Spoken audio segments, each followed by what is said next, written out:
할렐루야! 성도 여러분 반갑습니다. 오늘의 말씀은 사무엘상 18장 1절부터 9절까지의 말씀입니다. 사무엘상 18장 1절부터 9절까지의 말씀입니다. 다윗이 사울에게 말하기를 마침에 요나단의 마음이 다윗의 마음과 하나가 되어 요나단이 그를 자기 생명같이 사랑하니라.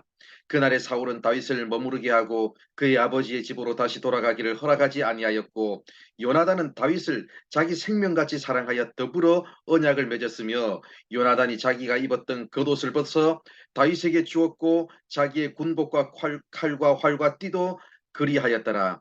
다윗은 사울이 보내는 곳마다 가서 지혜롭게 행하며 사울이 그를 군대의 장으로 삼았더니 온 백성이 합당히 여겼고 사울의 신하들도 합당히 여겼더라. 무리가 돌아올 때에 곧 다윗이 블레셋 사람을 죽이고 돌아올 때에 여인들이 이스라엘 모든 성읍에서 나와서 노래하며 춤추며 소고와 경쇠를 가지고 왕 사울을 환영하는데 여인들이 뛰놀며 노래하여 이르되 사울이 죽인 자는 천천히요 다윗은 만만이로다 한지라. 사울이 그 말에 불쾌하여 심히 노하여 이르되 다윗에게는 만만을 돌리고 내게는 천천만 돌리니 그가 더 얻을 것이 나라 말고 무엇이냐 하고 그날고로 사울이 다윗을 주목하였더라. 아멘.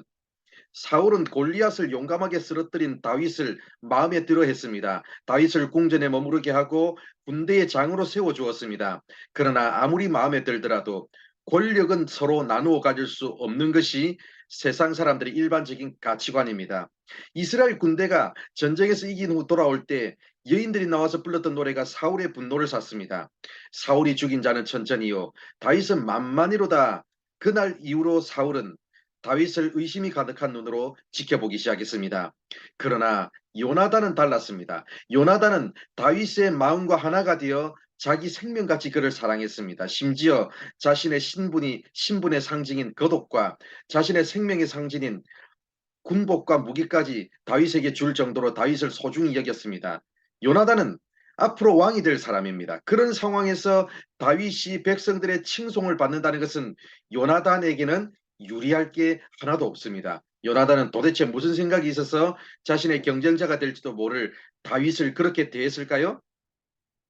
사울과 요나단은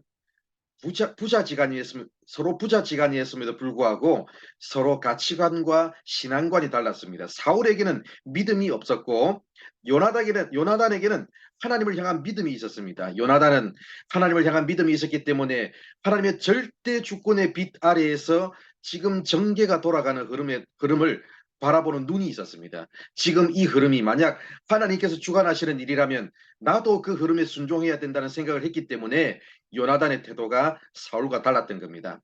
그랬기 때문에 요나단에게 다윗은 경쟁자가 아니라 동력자였습니다. 하나님에 대한 믿음이 없는 사울에게 이스라엘 나라는 그냥 자신의 나라였지만 하나님에 대한 믿음이 있는 요나단에게 이스라엘 나라는 하나님의 나라였습니다. 따라서 요나단은 누가 더 칭송을 받든 누구에게 더 권력이 쏠리든 결국 누가 왕이 되든 그것은 하나님께서 주관하시는 일이지 자신의 권리를 내세울 그 무엇도 되지 않는다는 것을 알았습니다. 사울은 자기 본성을 따라갔습니다. 인간이라면 누구에게나 있는 그 본성에 따라 다윗을 시기 질투했습니다. 그러나 요나단은 자기 본성이 아닌 하나님의 원칙을 따라갔습니다.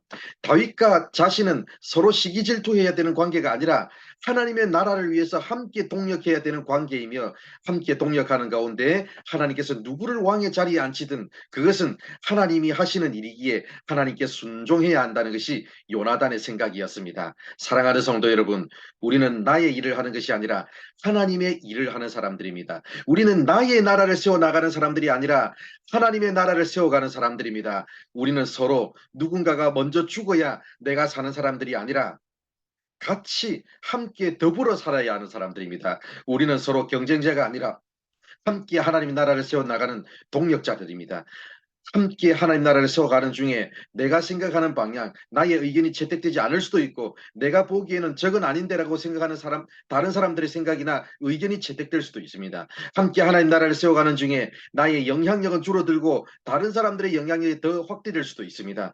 함께 하나님 나라를 세워가는 중에 내가 더 고생하고 내가 더 수고해야 할 그런 일들이 있을 수도 있습니다. 그러나 그 모든 것이 하나님이 하시는 일이라면 우리는 하나님이 하시는 일에 순종할 수 있어야 합니다. 사랑하는 성도 여러분, 오늘 이 말씀을 따라서 우리 성덕교회를 인간의 본성과 이 세상이 말하는 가치관에 따라 서로를 바라보는 공동체가 아니라 하나님의 말씀, 하나님의 원칙을 따라 서로를 바라보는 공동체를 함께 만들어가는 우리 모두가 되기를 바랍니다. 기도하겠습니다. 하나님 감사합니다. 오늘도 우리를 사랑하여 주셔서 말씀해 주셔서 감사합니다. 우리가 아버지 하나님 주님의 교회를 함께 세워나갈 때 우리가 어떤 마음과 자세로 서로를 바라보아야 되는지를 말씀해 주셔서 감사합니다. 아버지 하나님 함께 하나님 나라를 세워가는 동역자들 아버지 세상 논리와 가치관에 따라 이끌려가지 말게 하여 주시고 아버지 하나님의 원칙에 따라 하나님 말씀에 따라서 하나님께서 하시는 일에 함께 순종하며 함께 협력해 나가는 우리 모든 성도들 되게 하여 주시옵소서. 오늘 하루의 삶도 하나님께서 이끌어 주시고 인도하여 주실 줄 믿사오며 예수님의 이름으로 기도드립니다. 아멘.